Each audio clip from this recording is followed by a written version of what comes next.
Olá. Bem, quem nunca passou por aquela situação de montar uma porta de correr, abrir a caixa das ferragens e ficar a olhar para aquele monte de parafusos e peças de metal a pensar, mas o que é para fazer com isto tudo? Se isso já aconteceu, esta análise é a ideal. Hoje vamos mesmo desmistificar as ferragens para portas de correr e com sorte transformar essa confusão em algo bem mais claro. Pronto, é isto. A imagem fala por si, não é? A gente abre a caixa e uou! É um autêntico mar de peças, parafusos, umas rodinhas. É daquelas coisas que nos faz querer fechar a caixa e desistir antes mesmo de começar. Parece super complexo e, vamos ser sinceros, até intimida um bocado. Mas e se, na verdade, tudo isto for muito mais simples do que parece? E se, por trás desta complexidade toda, a lógica for, bem, bastante básica? É isso mesmo que vamos descobrir. Vamos desmontar isto tudo, conceito a conceito, peça a peça, até que tudo faça sentido. Então, vamos lá começar pelo início, pela base de tudo. Olha, não interessa se o sistema é o mais caro e moderno ou o mais básico que existe. No fundo, qualquer sistema de porta de correr só tem duas missões, duas tarefas principais. É só isto mesmo. Uma parte do sistema tem que suportar o peso da porta. A outra parte tem que guiar a porta. É suportar e guiar. Ponto final. Cada uma daquelas pecinhas estranhas que vimos na caixa ou está ali para fazer o trabalho pesado de aguentar a porta no ar, ou está ali para garantir que ela desliza direitinha, bem alinhada, sem sair do sítio. E aqui vemos isso na perfeição. À esquerda está o deslizador superior. É este componente que faz o trabalho de força. É ele que aguenta o peso todo da porta. Já à direita temos a guia inferior. A missão dela é muito mais simples. É só garantir que a porta não abana, que fica sempre alinhadinha. Visto assim, a coisa já parece bem mais simples, verdade? Ok, já percebemos as duas funções. Agora vamos focar-nos naquela que faz toda a diferença na experiência do dia-a-dia, a parte do deslizar. A escolha que se faz aqui vai definir se a porta desliza suavemente, como seda, ou se parece que está a ser arrastada. Olhando assim para estes dois, parecem quase iguais, não é? Parecem gêmeos. Mas o grande segredo está lá dentro, no mecanismo. E essa pequena diferença, essa muda completamente a forma como a porta desliza. Então vamos lá desvendar o segredo. Basicamente temos a roldana, que é uma bucha, e o rolamento, que é um rolamento de esferas. Para ser fácil de entender, pensem na roldana como a roda de um carrinho de supermercado. Funciona? Funciona. Mas às vezes prende, faz barulho, não é a coisa mais suave do mundo. Agora o rolamento, pensem nas rodas de um skate ou de uns patins em linha. Tem aquelas esferas de aço lá dentro. E foi feito para quê? Para deslizar. Suave, silencioso, sem esforço nenhum. E aqui dá para ver exatamente como isto se aplica em produtos reais. À esquerda o sistema SD301. Usa a tal roldana, bucha. É uma solução ótima, mais económica, super funcional. Mas depois à direita temos o SD302. E ali, bem no centro, dá para ver o rolamento de esferas. Custa um pouco mais? Sim. Mas a diferença na suavidade com que a porta desliza é da noite para o dia. Acreditem. E agora, atenção, porque este é um ponto que muitas vezes passa despercebido e causa problemas. A escolha do sistema da rodinha define o trilho que tem de ser usado. Não são universais. É como tentar usar uma chave na fechadura errada. A tabela mostra isso mesmo.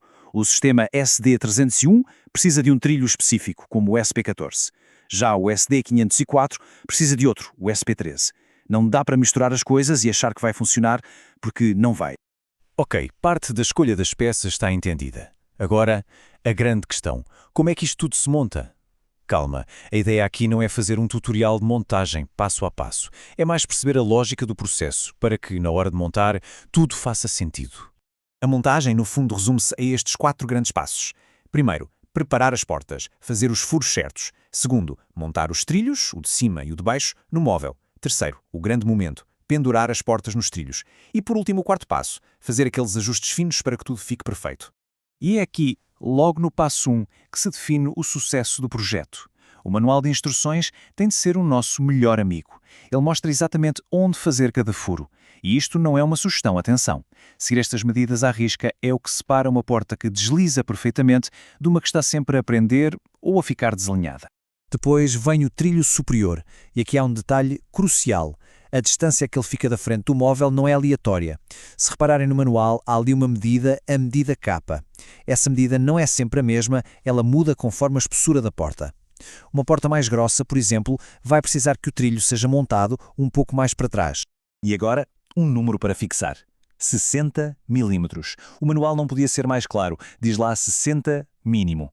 Esta é a folga mínima necessária entre o topo do móvel e o teto. Porquê? Porque sem este espaço é fisicamente impossível levantar a porta o suficiente para encaixar no trilho de cima. É um daqueles pequenos detalhes que pode literalmente parar um projeto inteiro.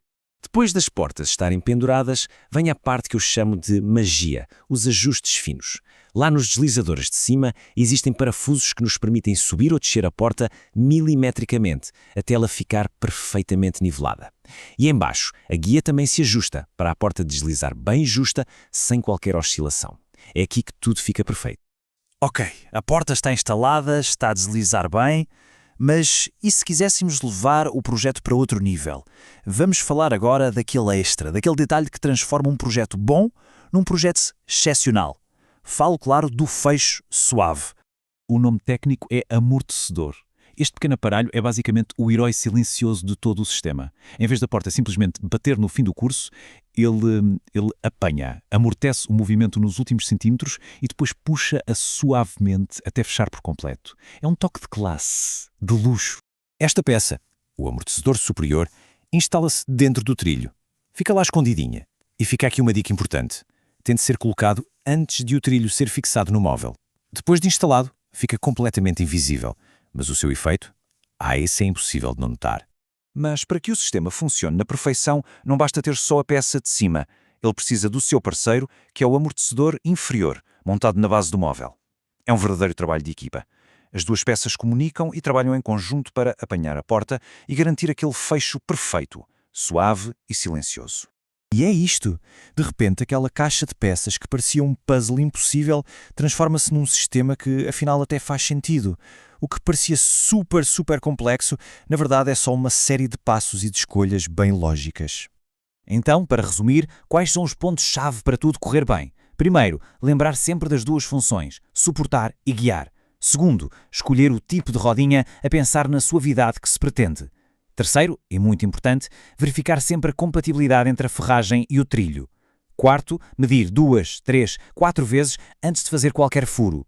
E por último, para aquele toque profissional, considerar sempre o sistema de amortecimento.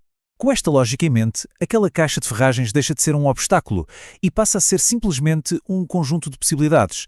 A pergunta deixa de ser como é que isto funciona e passa a ser o que é que eu vou construir com isto?